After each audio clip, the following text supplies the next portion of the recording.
$15,000 for our local kidney patients.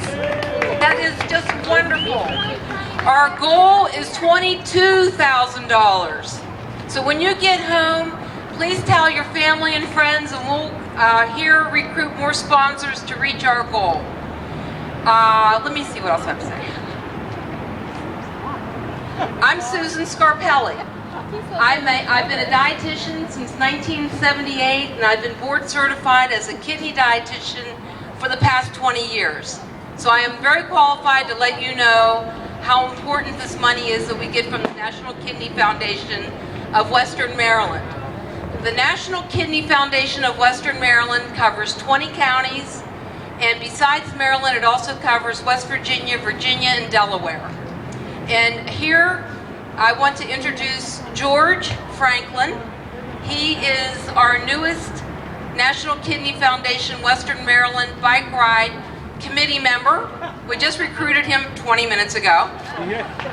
He has had a kidney transplant for 37 years. And I just want him to tell you a little bit of his story. George. Thank you. Good morning, everybody. I'm excited to be here. I came up from Prince George's County last year, and excuse me, I think the year before, but I've since moved here. So now I'm a Cumberlandian, and I'll be riding next year. So hopefully I will be able to finish as well. I received my transplant in Washington, D.C. at George Washington University Medical Center in 1975. I was 21 years old. I'm now 58 years old, and I will have had my transplant for 37 years. I've had open heart surgery, I've had a gallbladder removal, hernia repair, surgery on my arm, and if you take me over to LabCorp and do a blood test, you will not be able to tell that I have a kidney transplant.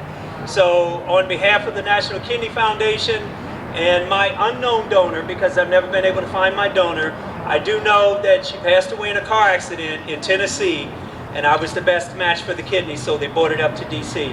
So on behalf of them, we do welcome you to the 4th annual Western Maryland Kidney Ride, and we hope to see you all again next year. Thank you very much. Thank you. Thank you, George. I also would like to thank our committee. Besides George, we have John and Sue Davis. Thank you for all of your help. We have Elaine and Claire Reesley. Thank you very much for your help. Also Larry Brock, who is on a long distance ride right now. He's not with us. All the wheelmen who will be helping us along the way, and all of our sponsors. You'll see the sponsor signs at the bike ride stops, and you'll also see them on the back of your t-shirts. So visit their businesses, say thank you when you see them. Now hold on. And I would really like to thank Melissa Clark. Without her, today would not be happening. She's the leader of our Western Maryland National Kidney Foundation. I know you riders all want to get going, but we need Jack here to give us the rules of the road. And then after that, anybody that's taking the train up, you need to see Melissa to get your ticket. Thank you, Jack.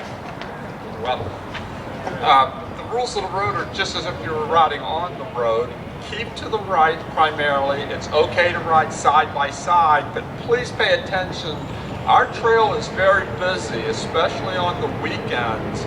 A lot of people coming down the mountain as we're going up and vice versa. So pay attention if you're riding side by side, and get single file when you see somebody coming with you.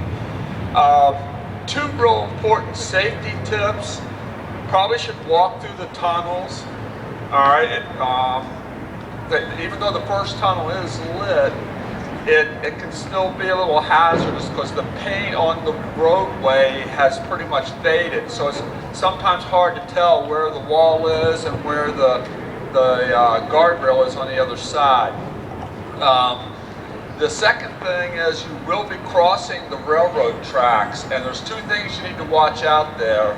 And one is to make sure that you cross those tracks as perpendicular as you can. If you hit it at too close of an angle, your wheel will drop down into the track and you'll be on the ground that fast. The second thing is the train's coming up the mountain, so you don't want to be crossing the track when the train's coming. Don't try to beat the train.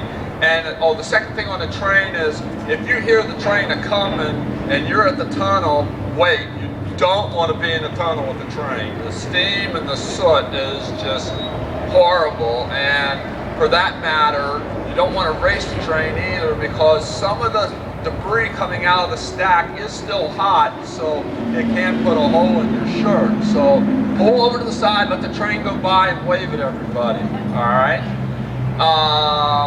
What else? What else am I missing? Jack, I just came down. Switch back. There was a nasty dog around 4 or 5. Okay. Keep an eye out for dogs. There are a couple strays. And if you're riding the train to the top, or once you get to Frostburg, you want to go up to Frostburg, the path from the train station down to the trail is a bunch of switchbacks. You got to be real careful because that can be real loose, especially on the turns as you come down the hill. Okay. Make sure your helmet's buckled. The helmet's, it's great to have a helmet on, but if it doesn't fit right and it's not buckled, it's not going to do you a lot of good because usually your head is the second thing that hits the ground after your hand. So have your helmets on and buckled. Anything else? Okay. Oh, we've got a couple street crossings. So careful with the traffic, okay? If you're looking for cars. Thank you. Thank you, Jack. I also have to thank Amanda Mangan. She's been with us every year, all 4 years, giving us entertainment, advertising our event on the radio. Thank you, Amanda. The most important thing is I lost my sunglasses. If anybody found a pair of sunglasses, they're mine. And second to that, John Davis needs to talk to the people that are going up on the train so he can explain to you how you're doing it. Oh, you're off. Thank you. Have fun.